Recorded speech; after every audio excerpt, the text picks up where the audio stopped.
Et dans la parabole, la quatrième, où il y a une femme qui prend du levain et le met dans 3 mesures de farine jusqu'à ce que tout soit levé, le Seigneur Jésus pousse ce même enseignement encore un peu plus loin. Mais pour vous montrer que cette interprétation que je vous donne n'est pas fantaisiste, je vais vous demander de regarder dans Daniel chapitre 5 pour trouver l'endroit où Jésus a puisé son enseignement concernant cet arbre dans l'Ancien Testament. Jésus ne fait que reprendre le symbolisme des prophètes de l'Ancien Testament et il l'applique et il développe ce symbolisme. D'ailleurs, Jésus ne mélange pas ces symboles. Les prophètes de l'Ancien Testament parlaient déjà d'Israël comme étant l'olivier, le figuier et la vigne. Et Jésus n'applique jamais ces 3 symboles à l'Église. Quand il parle du figuier, quand il parle de la vigne, il parle toujours d'Israël. Mais quand il parle de l'Église, il parle du blé, de la graine, de la semence. C'est toute une autre série d'images. Mais Jésus a quand même pris dans l'Ancien Testament des symboles qu'il utilise dans son enseignement. Et dans Daniel, chapitre 5, nous voyons que chapitre 4, Nebuchadnezzar il fait un songe et il voit un grand arbre qui atteint jusqu'au ciel. Sous l'ombre de cet arbre, toutes les bêtes de la terre viennent s'abriter et dans les branches de cet arbre, tous les oiseaux viennent loger. Et cet arbre, Daniel nous dit, au verset 20, 21, 22, c'est toi, ô roi, c'était le roi de Babylone. Et au verset 30, une année après, Nebuchadnezzar se promène dans son palais royal et il dit, n'est-ce pas ici Babylone la grande que j'ai bâtie? Cet arbre, c'était Babylone.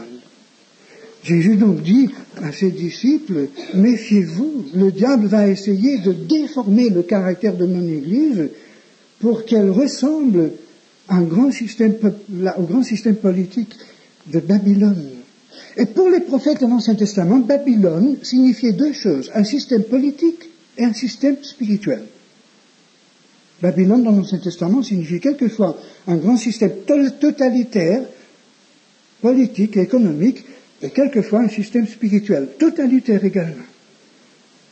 De Babylone est sortie toute l'idolâtrie et tout l'occultisme qui finalement a rempli toute la terre, et dans beaucoup de formes différentes sont venues finalement se greffer sur l'ancienne religion de Rome, à tel point que le Pontifex Maximus de Rome était vraiment le grand prêtre de pratiquement toutes les formes de superstition babylonienne. Et de Babylone est sorti dans l'Antiquité un système spirituel en opposition à la révélation que Dieu nous donne dans la Bible, qui a été propagé en premier lieu par Nimrod et ceux qui l'ont suivi. L'Antiquité nous dit beaucoup de choses sur Nimrod. La Bible le mentionne, le mot hébreu Nimrod signifie tout simplement le rebelle. Ça vient du verbe malade en hébreu qui signifie se révolter, se rebeller. Et Nimrod, nous lisons dans l'Ancien Testament, dans la Genèse, il était un grand chasseur devant l'Éternel. Mais moi, je préfère traduire cela, après avoir fait des recherches linguistiques dans le texte hébreu, je préfère le traduire un grand constructeur de forteresses contre l'Éternel. Et nous savons, par les ouvrages et par la mythologie, par les religions de l'Antiquité, que Nimrod, finalement, après le déluge, a pu renverser les rôles de Satan et de Dieu, à tel point que le serpent est devenu un symbole de Dieu. Le Dieu qui a envoyé le déluge et qui a chassé l'homme du jardin d'Éden, il était représenté comme étant l'ennemi de la race humaine, le grand tyran, le dictateur, l'usurpateur. Alors que le Dieu caché, qui un jour va se manifester, et qui était le serpent qui a apporté à l'homme la connaissance, la guérison, etc., et celui qui a été momentanément subjugué par ce Dieu tyran qui a envoyé le déluge, eh bien, ce Satan, ce Dieu caché qui est Satan, c'est le vrai Dieu, et nous attendons sa venue, nous attendons son millénium, son règne, et au bout de très peu de temps, le véritable Dieu a été complètement consigné, soit à l'oubli, soit au domaine des ténèbres et considéré comme étant l'ennemi de la race humaine. Et Satan a vraiment pris la place de Dieu dans le culte de pratiquement toutes les nations de l'Antiquité. Nimrod lui-même était adoré, surtout après sa mort. Il est mort par une catastrophe, peut-être même par un acte de Dieu, selon les données de l'histoire et de la mythologie antique. Et sa femme Miramis a mis au monde, après sa mort, un enfant qu'elle considérait et qu'elle appelait la réincarnation de son mari. Et l'adoration de Nimrod après sa mort et de sa femme et de son enfant ont constitué une fausse trinité, avant même que Dieu ne révèle pleinement la doctrine biblique de la Trinité, avant même que le Fils de Dieu ne vienne sur la terre. Le diable a essayé de devancer cette révélation de Dieu en apportant aux hommes une fausse trinité. Nimrod, sa femme et leur enfant. Nimrod, qui était l'incarnation en quelque sorte de Satan, avec une divinité féminine qui met au monde l'enfant qui est la réincarnation de son père. Donc le fils de Nimrod, c'était le faux Messie. D'ailleurs, les femmes qui pleuraient la mort de Bacchus, le culte de la grande mère Déméter en Asie mineure, tout cela vient de là, n'est-ce pas, vient de Babylone. Et la terre a été remplie, même dans les îles Pacifiques, même dans la religion des anciennes religions du Mexique et d'Asie, d'Amérique du Sud, on retrouve cette mythologie, on retrouve ces choses. Dans la mythologie grecque, égyptienne, babylonienne, assyrienne, on retrouve tous ces éléments. La révolte des titans contre Zeus, tout cela sort de la Genèse. Ce sont des déformations des histoires bibliques en inversant toujours les rôles de Satan et de Dieu et en apportant au monde un faux Christ qui devançait le véritable sauveur du monde. C'est extraordinaire ce qu'on peut découvrir si l'Esprit de Dieu nous éclaire vraiment et si nous acceptons les clés que la Bible nous donne pour la compréhension des Écritures. Alors Jésus, quand il raconte l'histoire de ce grand arbre aux Juifs qui connaissaient l'Ancien Testament et chez qui le souvenir de ce livre de Daniel avec la vision de Nebuchadnezzar, ce grand arbre qui était Babylone la Grande, eh bien, ça leur donnait tout de suite une clé pour comprendre l'enseignement de Jésus-Christ. Et Jésus voulait dire, attention, l'Église même deviendra en quelque sorte Babylone la Grande. Mais la religion de l'Antiquité qui est sortie de Babylone n'a pas seulement imposé à toutes les nations de la terre une idolâtrie superstitieuse populaire, mais les gens qui gouvernaient les masses ne croyaient pas à toutes ces choses. En Grèce, les intellectuels, les capitalistes ne croyaient pas vraiment à l'existence de Vénus, de Junon, d'Hercule et tout cela. Enfin, ils y croyaient parce que c'était quand même des puissances démoniaques qu'on adorait, qu'on cultivait, mais ils croyaient tous, enfin, les gens instruits croyaient à un seul vrai Dieu qui était au-dessus de toutes ces choses, mais qu'on ne pouvait pas connaître, sauf à travers de toute une série d'initiations occultes. Et pratiquement toutes les personnes qui gouvernaient le monde dans l'Antiquité, et cela était vrai au temps des apôtres, étaient des initiés qui avaient dû passer par toutes les étapes des initiations dans l'un ou l'autre de ce qu'on appelait les mystères de ces religions occultes, à tel point que la dernière étape de l'initiation semble avoir été incontestablement une révélation de Satan lui-même, ou au moins de l'identité de Satan. Et personne ne pouvait divulguer quoi que ce soit, sinon cette personne disparaissait. Et pourtant, il y a plusieurs auteurs de l'Antiquité qui nous ont légué dans leurs écrits certains détails qu'on peut mettre ensemble pour avoir un tableau général de tout cela. Alors le monde qui entourait Israël, les prophètes d'Israël autrefois, étaient non seulement plongés dans une idolâtrie populaire, une superstition noire, qui était vraiment le culte de toutes sortes de démons, mais ce monde était contrôlé par des gens qui étaient initiés dans le culte de Satan lui-même. Et les apôtres de Jésus, ces jeunes gens que Jésus a formés et lancés dans le monde pour évangéliser les nations, devaient faire face à des puissances occultes et à des superstitions que nous ne connaissons pas aujourd'hui. Il me semble qu'aujourd'hui l'évangélisation est relativement facile. Comment est-ce que Paul a fait pour remplir tant de pays entre la Palestine et l'Adriatique en une quinzaine d'années, remplir ces pays de jeunes églises, alors qu'il avait à faire face à toutes ces puissances sataniques? C'est une histoire absolument extraordinaire que j'étudie un peu le livre que je suis en train d'écrire maintenant sur la nation de l'Église selon Jésus-Christ. Mais alors, revenons maintenant à Matthieu chapitre 13 et à la quatrième parabole, celle du levain.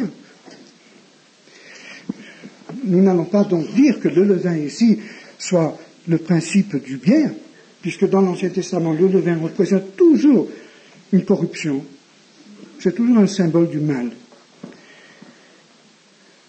Et du fait que Jésus nous enseigne dans les 3 paraboles précédentes qu'il y aura une action satanique qui tâchera de déformer l'action du Saint-Esprit dans la création de l'Église, forcément dans cette même parabole, Jésus continue à développer son idée. Cette femme qui introduit le levain dans les 3 mesures de farine, cette femme n'est pas la Vierge Marie, ce n'est pas l'Église, ce n'est pas l'Écriture, mais c'est Babylone. C'est Babylone. Les prophètes voyaient Babylone souvent en forme de femme. D'ailleurs, à la tête de toutes ces religions populaires de l'Antiquité, il y avait une femme. En Babylonie, on adorait Ishtar. En Égypte, c'était Isis. Dans d'autres pays, c'était autre chose. En Canaan, en Phénicie, c'était Astarté. Et cette femme qui était Babylone, et qui se disait toujours vierge, ayant mis au monde son enfant qui était la réincarnation de son mari, cette femme donc introduit dans 3 mesures de farine du levain. Pourquoi 3 mesures de farine? Et d'où est-ce que Jésus prend ce symbolisme? Regardez maintenant Zacharie, chapitre 5. Ici, il y a une étrange vision du jeune prophète Zacharie, versets 5 à 11. L'ange qui parlait avec moi s'avança et me dit, lève les yeux et regarde ce qui sort. Et je répondis, qu'est-ce? Et il dit, c'est l'épha qui sort. Maintenant, je ne sais pas si vous savez ce qu'est une épha. On n'en voit pratiquement plus aujourd'hui. Mais quand j'étais petit en Espagne, on mesurait toujours le blé avec, on l'appelait pas une épha, on l'appelait autre chose. Mais c'est comme une sorte de boîte. Je ne sais pas si les paysans ici en Suisse ont ça, une sorte de boîte en bois avec deux manches de bout de bois pour le tirer. Et quand il était bien rempli de blé ou de farine, on avait une mesure absolument exacte. C'était une mesure de blé ou de farine. Mais l'épha contenait 3 mesures. Le mot qui est traduit dans notre Bible, mesure, c'est Satan en grec, c'est autre chose en hébreu, mais l'épha contenait 3 mesures. 3 mesures, c'était une épha. Alors Jésus dit que la femme introduit dans la farine, dans 3 mesures de farine, du levain. Jésus pensait donc à l'épha. Et il pensait certainement à cette femme. Regardez maintenant dans le verset 6. L'ange lui dit, c'est l'iniquité dans tout le pays. Et voici une masse de plomb s'éleva, et il avait une femme assise au milieu de l'épha. Une femme assise au milieu de l'épha. Et l'ange dit, c'est l'iniquité. Zacharie ne comprenait pas certainement très bien le sens de sa vision, mais il voyait une épha remplie de farine. Nous avons toujours l'image du blé. Maintenant, c'est de la farine, c'est du blé qui a été raffiné, en quelque sorte. C'est une évolution dans l'histoire de l'action de Dieu sur la terre. Et au milieu de l'Église, en quelque sorte, le prophète voit cette femme assise que l'ange décrit comme étant l'iniquité. Et ensuite, la femme est repoussée dans l'épha. Et l'épha lui-même est emporté par 2 femmes avec des ailes de cigogne. La cigogne est un oiseau impur, selon la loi de Moïse, qui enlève l'épha en Shinéar, c'est-à-dire en Babylonie. La capitale de Shinéar, c'est Babylone. Et quand elle sera prête, dit l'ange, il sera déposé là dans son lieu. Cette vision est un peu mystérieuse. Je pense qu'un jour on comprendra mieux le symbolisme et la terminologie, mais une chose est claire. C'est que le prophète voit, assise au milieu de la farine, dans l'épha, dans l'église dans le royaume de Dieu, en quelque sorte, cette femme qui a l'iniquité et qui va finalement être transposée dans le pays de Babylone, lorsque le moment sera venu. Et Jésus, donc, en parlant de la farine et de l'épha, de ces trois mesures, il parle de cette femme qui introduit le levain dans la farine, qui introduit donc une fausse doctrine. Je crois qu'incontestablement, cette femme, c'est donc le système babylonien de l'Antiquité qui est venu au cours des siècles introduire dans l'Église de Christ toute l'ancienne doctrine babylonienne. Et effectivement, quand on étudie l'histoire du christianisme et on compare le développement du grand système doctrinal, cérémonial, administratif et tout du Moyen-Âge de l'Église avec les anciennes religions de l'Antiquité, tout ce qui est sorti de Babylone, on est absolument affolé de voir que l'Église a été pénétrée de tout le paganisme de l'Antiquité et même de l'occultisme de l'Antiquité. Évidemment, pendant le IVe siècle, pendant les 50 années entre Constantin et Théodose Ier, alors que tout l'Empire romain a été converti par force au christianisme, il y a eu des conversions en masse et les païens sont venus tous dans l'Église en apportant leur paganisme. Il y avait même un certain homme qui travaillait en Sicile à la conversion des Siciliens à l'époque, qui écrivait à Saint-Ambroise à Milan, qu'est-ce qu'il faut faire? Tous les païens viennent dans l'Église et gardent leurs superstitions, leurs cérémonies, leurs fêtes, etc. Est-ce qu'il faut les refuser? Est-ce qu'il faut dire qu'on ne les admet pas dans l'Église? Ou est-ce qu'il faut les accepter en espérant qu'un jour ils se convertiront? Et Saint-Ambroise, qui était quand même un homme de Dieu, il a répondu, non, il faut quand même les accepter, et petit à petit, ils se convertiront. Et effectivement, au cours du IVe et du Ve siècle, tout le paganisme de l'Antiquité est venu s'implanter dans l'Église. À tel point que même en l'année 476, celui qui est devenu évêque de Rome, parce qu'on l'appelait déjà évêque à cette époque-là, Damas, a acquis cette position de privilège au prix de 70 cadavres qui gisaient dans les différentes églises de Rome. 10 ans avant, l'empereur Gratien, qui se disait chrétien, avait rejeté le titre de Pontifex Maximus parce qu'il estimait qu'un empereur chrétien ne pouvait plus assumer un titre qui était associé non seulement au paganisme de Rome dans son antiquité, mais aussi au paganisme babylonien sous toutes ses formes, et il a refusé ce titre, alors que depuis Jules César, tous les empereurs étaient Pontifex Maximus. Et 10 ans après, lorsque Damas est devenu évêque de Rome, il a assumé le titre Pontifex Maximus. Des temples païens ont été transformés du jour au lendemain en église chrétienne. On a même gardé des statues de Vénus qui devenaient la Madone, des statues de Jupiter qui devenaient Saint-Pierre. Quand on étudie même le symbolisme de la grande église du Moyen-Âge, dont nous ne sommes jamais entièrement débarrassés, nous sommes stupéfaits de trouver que même le symbole de la croix était vraiment un symbole païen, qui signifiait deux choses. C'était un symbole de l'arbre de la connaissance du bien et du mal, l'arbre dans lequel le serpent est apparu pour éclairer la race humaine, et que nous voyons encore devant nos pharmacies aujourd'hui. Tout cela vient de cette antiquité-là. Vous savez, la croix avec le serpent. C'est curieux que nous ayons encore cela en France. Mais cette croix, donc, était la croix dans laquelle le serpent s'est révélé à la race humaine comme étant le libérateur. Non seulement cela, mais la croix était dans l'Antiquité un symbole de fertilité, un symbole des organes génitaux, mâles et femelles, masculins, féminins, puisque dans presque toutes les religions de l'Antiquité, la sexualité faisait partie du culte des différentes divinités, surtout de certaines divinités en particulier comme Astarté, Baal, Tout cela a été sanctifié, pour ainsi dire, par l'usage chrétien. Je ne vais pas, à droite et à gauche, abattre les croix que nous avons dans nos chapelles. Pour nous, la croix a quand même acquis une autre signification, je suis sûr. Mais tout de même, l'origine de ce symbolisme que l'Église a adopté en messe vient du paganisme. Il y avait beaucoup d'autres choses. Par exemple, la tonsure des prêtres, ça vient d'Égypte, où tous les prêtres d'Isis avaient cette tonsure en honneur du soleil qui était le grand dieu, associé au mari d'Isis, n'est-ce pas?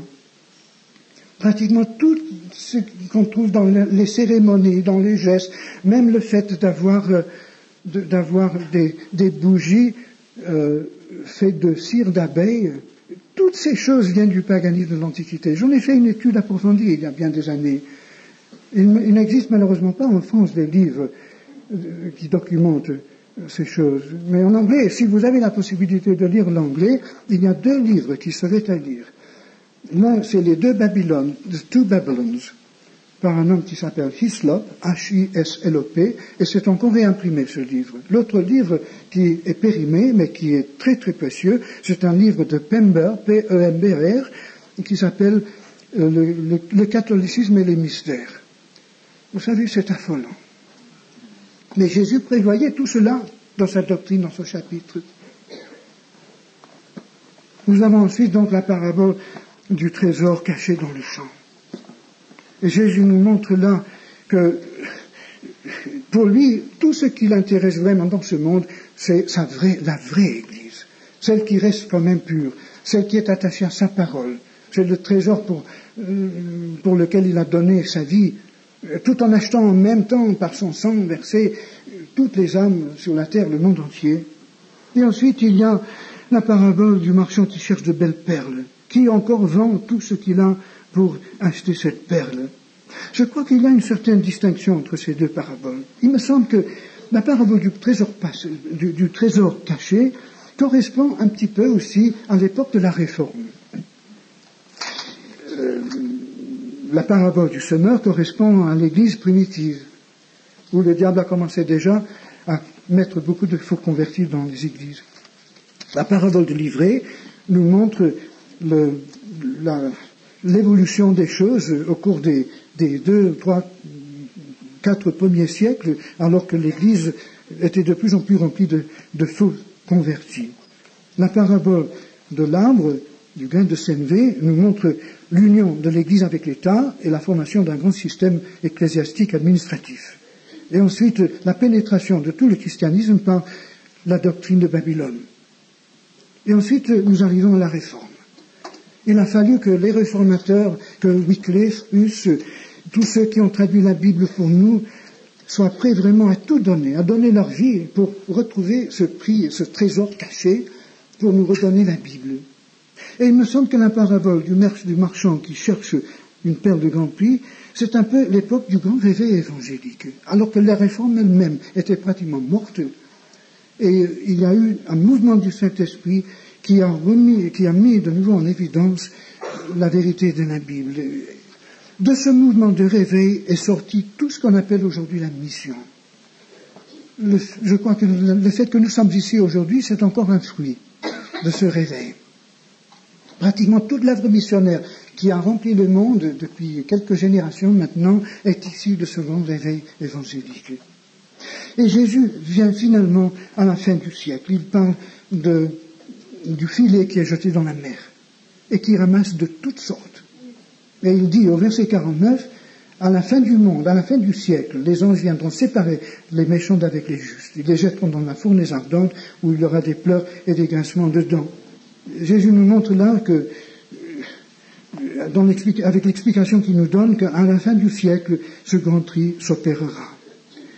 Il me semble que dans l'Église de la fin des temps, il y aura un mélange incroyable de vrai et de faux, des poissons de toute espèce. Mais Dieu va permettre que les anges viennent faire le tri et que les vrais soient ramassés et que les faux soient rejetés. Il y a tellement d'autres choses qu'on aurait pu ajouter pour jeter de nouvelles lumières sur cet enseignement de Christ, mais je crois que ce que nous devons retenir, c'est le fait que Christ prévoyait depuis toujours une action satanique, une caricature de l'action du Saint-Esprit dans l'Église que l'homme ne pourrait pas éviter entièrement jusqu'à la fin du siècle. Mais si nous sommes vraiment la génération de la fin du siècle, ne faudra-t-il pas nous attendre vraiment à une action de Dieu et une action de Satan telle qu'on n'a jamais vue depuis que l'Église existe? Et serions-nous prêts à affronter ces choses? D'ailleurs, si nous faisions une liste de tous les signes bibliques prophétisés qui s'accomplissent aujourd'hui sous nos yeux, des signes dans les nations, des signes dans l'Église, des signes en Israël, des signes dans les cieux, si nous pouvions établir maintenant une liste de toutes ces choses qui sont nommées dans la Bible comme devront avoir lieu à la fin des temps, avant le retour du Christ,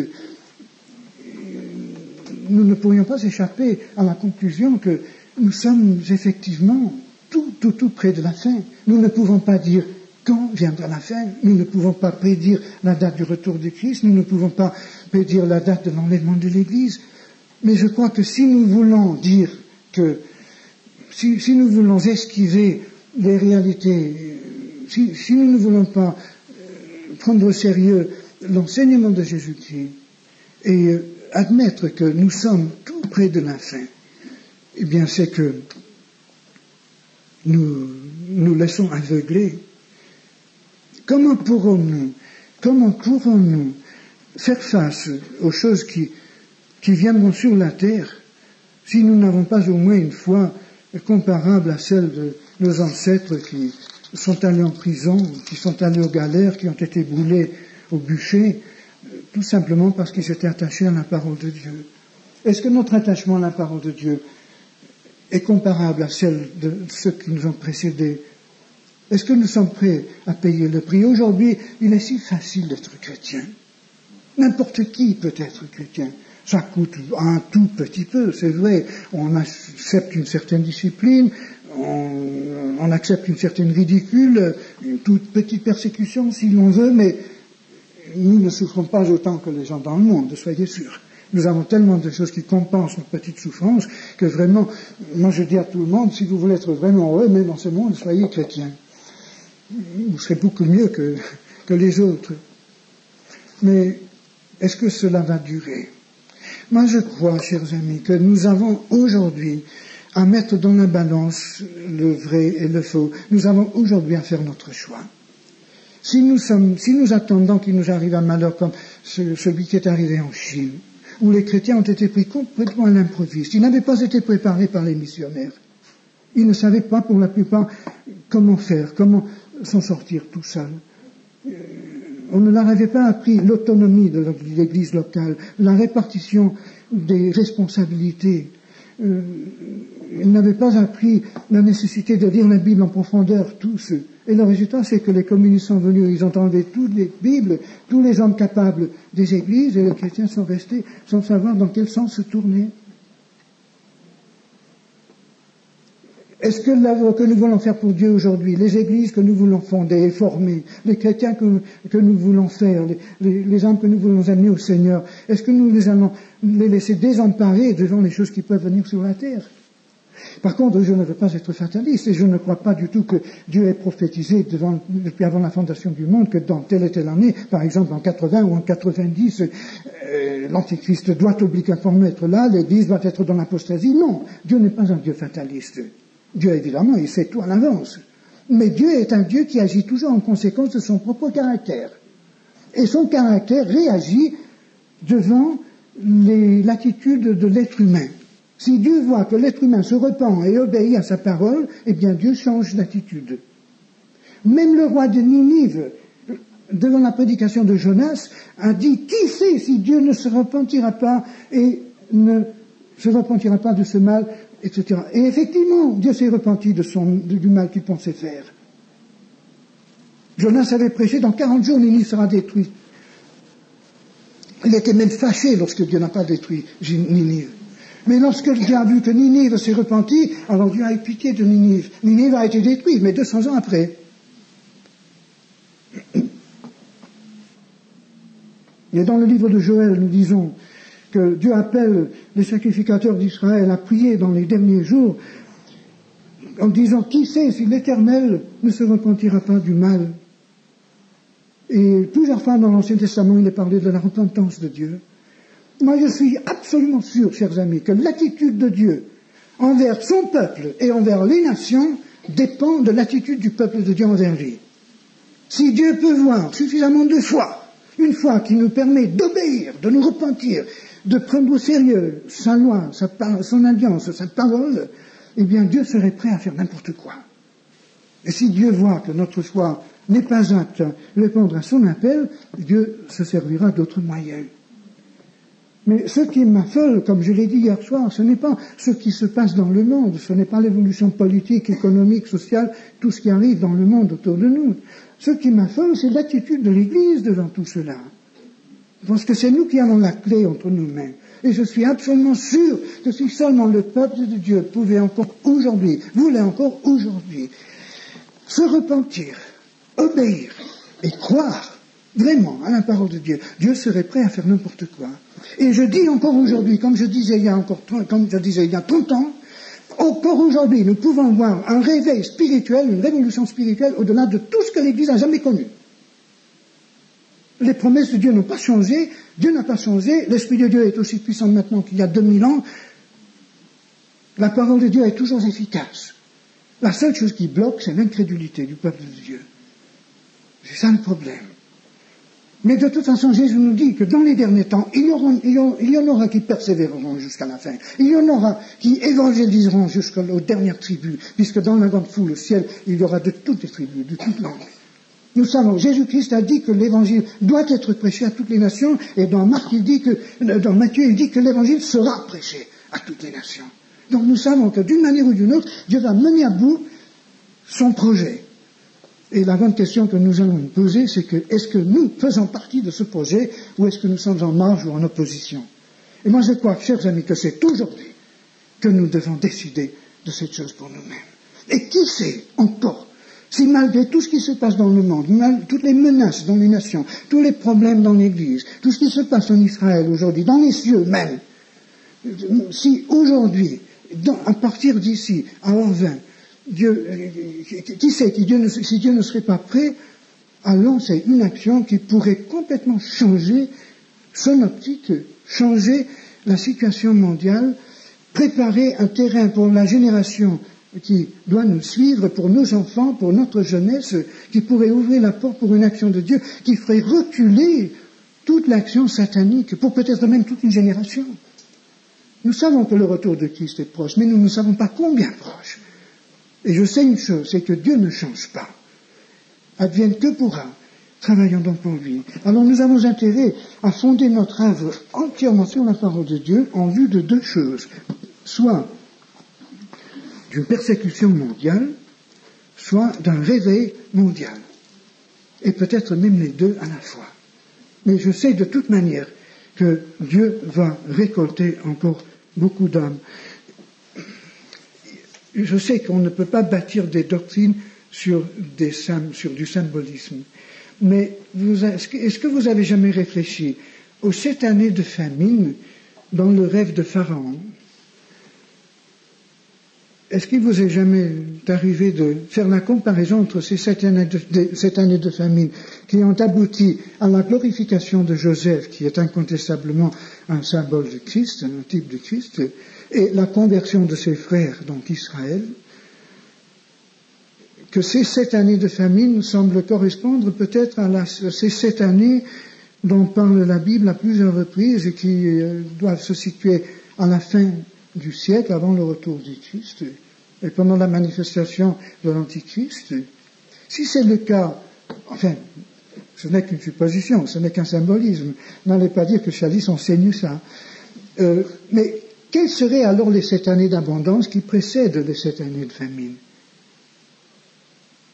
Sinon peut-être une récolte d'âmes dans le monde tel qu'on n'a jamais vu. Peut-être accompagnée d'une persécution telle qu'on n'a jamais vue. Mais de toute façon, je ne suis pas pessimiste. Seulement, je veux être réaliste.